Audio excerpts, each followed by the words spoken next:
इस डिक्टेशन को 90 शब्द प्रति मिनट की गति से रिकॉर्ड किया गया है।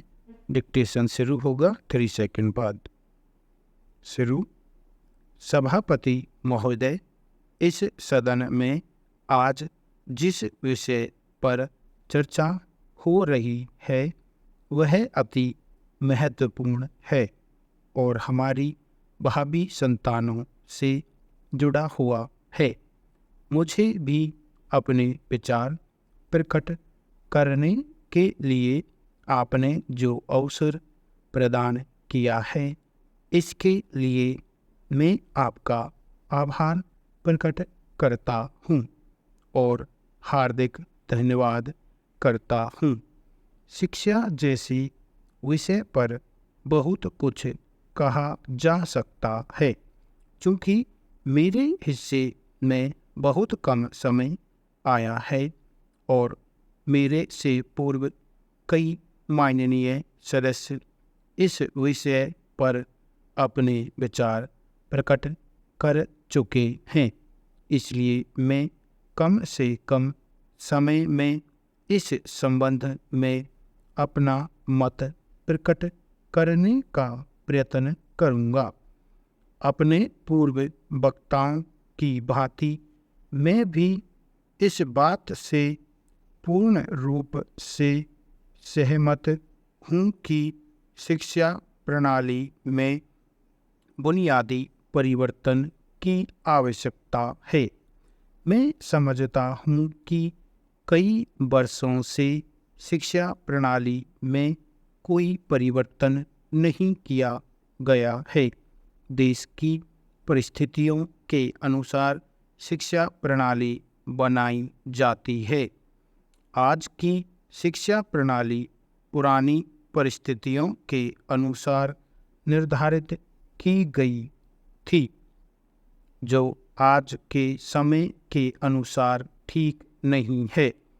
आज देश को प्रगति की ओर ले जाने के लिए जिन साधनों की जरूरत है उन्हीं के अनुसार शिक्षा प्रणाली बनाई जानी चाहिए। इसलिए मेरा निवेदन है कि शिक्षा प्रणाली में परिवर्तन किया जाए ताकि जो नवयुवक पढ़कर आए वे देश के विकास के लिए कार्य करने योग्य सिद्ध हो सकें। यह सभी जानते हैं कि जो विद्यार्थी शिक्षा ग्रहण कर रहे हैं भविष्य में उन्हीं के ऊपर देश का भार पड़ना है। आज हम सभी को गंभीरता से यह विचार करना है कि हम किसी प्रकार की शिक्षा अपने नवयुवकों को दें जिससे वे सही रूप से देश का भार संभाल सकें। आज देश जिन परिस्थितियों से गुजर रहा है उसके अनुसार हमें सही समय शिक्षा देकर अपने नवयुवकों को तैयार करना है। इससे न केवल युवा पीढ़ी को नई दिशा मिलेगी बल्कि देश को भी एक गति मिल सकेगी। मैं आपसे यह भी निवेदन करना चाहता हूँ कि इस महत्वपूर्ण विषय पर चर्चा के लिए अधिक समय दें ताकि सभी सदस्यों को अपने विचार व्यक्त करने का अवसर मिल सके और शिक्षा के संबंध में ऐसी नीति बन सके जिससे देश को लाभ मिल सके।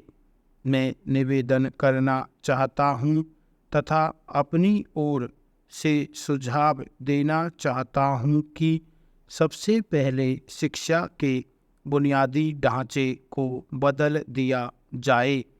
दूसरा, मैं यह अनुरोध भी करना चाहूँगा कि देश के जो पिछड़े हुए इलाके हैं उनमें बहुत सी नई रेलवे लाइनें बनाने के बारे में आपने समुचित निर्णय लिया है। उत्तर प्रदेश राज्य की स्थिति के संबंध में अनेक बार जोर दिया गया है और महत्वपूर्ण प्रस्ताव विचाराधीन है। विकास की दृष्टि से वहाँ के लिए जो आवश्यक प्रस्ताव है उस पर चर्चा करके निर्णय लेना उचित होगा।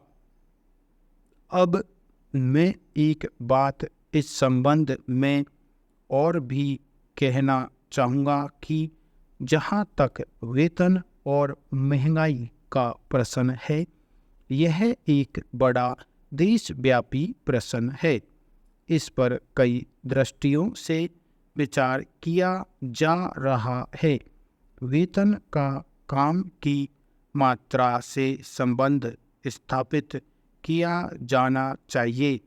दुनिया के तमाम अन्य जो प्रगतिशील देश हैं, उन्होंने भी इस नीति को अपनाया है। महंगाई और बढ़े हुए वेतन का कोई अंत नहीं है। महंगाई बढ़ती जाती है तथा समस्याएं भी बढ़ती जाती हैं। इससे देश में हर प्रकार की परेशानी, हड़तालें और रुकावटें पैदा होती हैं। इसलिए इस प्रश्न पर इस दृष्टिकोण से विचार करें कि जो जितना काम करे उतना उसको वेतन मिलना चाहिए। अगर इस पद्धति को अपनाया गया तभी हम इस समस्या का मुकाबला कर सकेंगे। मैं आपका अधिक समय नहीं लेना चाहता।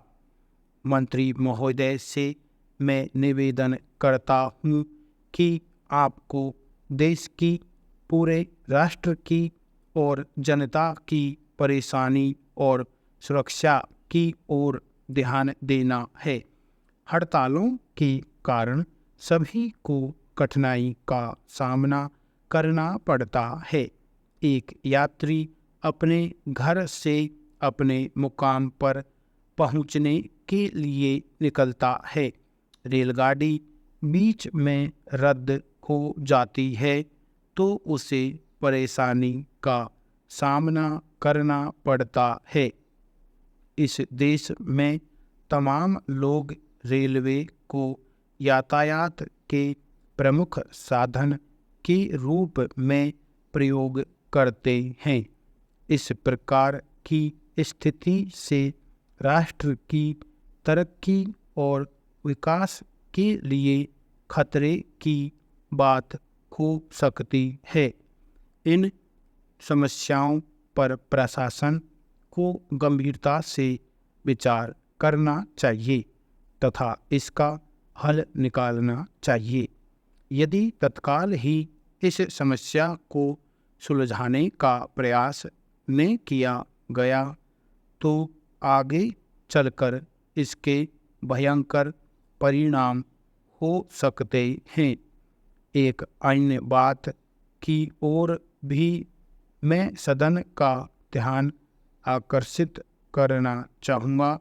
दिल्ली के कार्यालयों में काम करने वाले कर्मचारी प्रतिदिन रेल से यात्रा करते हैं। रेलों की अनियमितता के कारण उन्हें बहुत कठिनाई होती रहती है।